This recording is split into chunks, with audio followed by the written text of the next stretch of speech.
When you think of Bangladesh, a single vibrant culture might pop into your head. But what if I told you that's just scratching the surface? Today, we're going to dive into the many, many cultures that make up Bangladesh's heritage and ask a really important question. Are these voices in danger of fading away? Okay, let's jump right in. Just take a look at this. This gives you a little glimpse into the incredible human tapestry we're going to be talking about. We're not dealing with abstract numbers here. We're talking about real people, living traditions, and completely unique ways of seeing the world.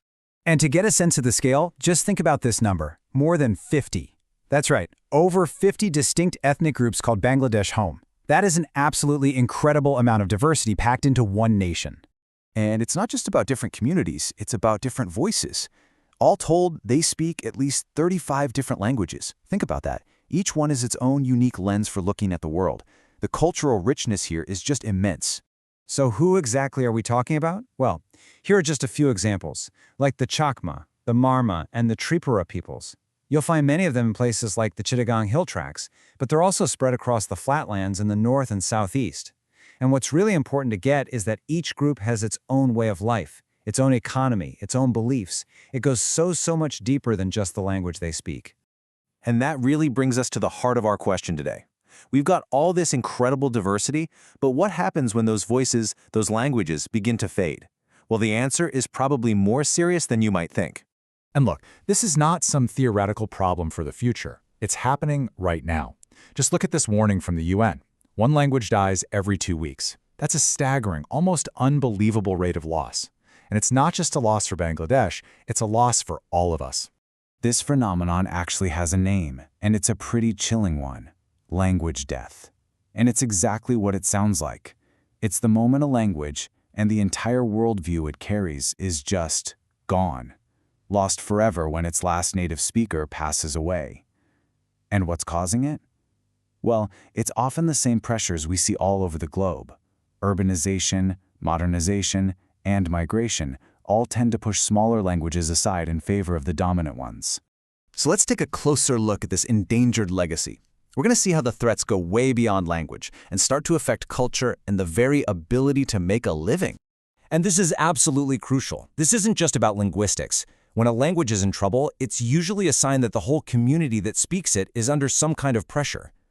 The challenges are often tied directly to the land they live on and their ability to survive. And to really understand this, we need to look back at a very specific moment in history. A major turning point was the construction of the Kaptai Dam, way back in 1957. And right here is where you see that devastating connection. The Kaptai Dam project, it flooded huge areas of farmland and forced thousands of people, mostly from the Chakma community, out of their homes off their ancestral lands. So this one single act, done in the name of progress, had an absolutely catastrophic impact on their lives, their communities, and yeah, their culture and their language. But this story isn't just one of loss, not by a long shot. It's also a really powerful story of resilience, because in the face of all these challenges, these communities have shown incredible strength. Let's dig into their history of resistance, from colonial times all the way up to today. You see, these communities have a long, proud history of standing up for themselves. Back during British colonial rule, they were often on the front lines, fighting against oppression. You've got the Santal Rebellion, for instance, which was this massive uprising against the colonial government's policies. Leaders like Sidhu Kanu became heroes in that anti-colonial struggle. And as we just saw, the challenges didn't stop there. The Kaptai Dam in '57 was a whole new kind of battle for survival. But through it all, their spirit of resilience has been a constant. So, keeping that history of struggle and strength in mind, what's the path forward? How can this incredible cultural heritage be preserved for the future? Well, the good news is people are starting to recognize just how important this is. There are efforts underway, including from the government, to help protect these languages and cultures. But, as we're about to see, the road ahead is definitely not a simple one. This table really lays out the situation perfectly. On one side, you've got some really positive government efforts, like bringing mother tongue education into primary schools. That's huge. But then you look at the other side, and you see the very real hurdles. There's a big shortage of trained teachers who can actually teach in these languages, and there just aren't enough resources to keep that education going into the higher levels. So it feels like the intention is there, but making it happen is the real challenge.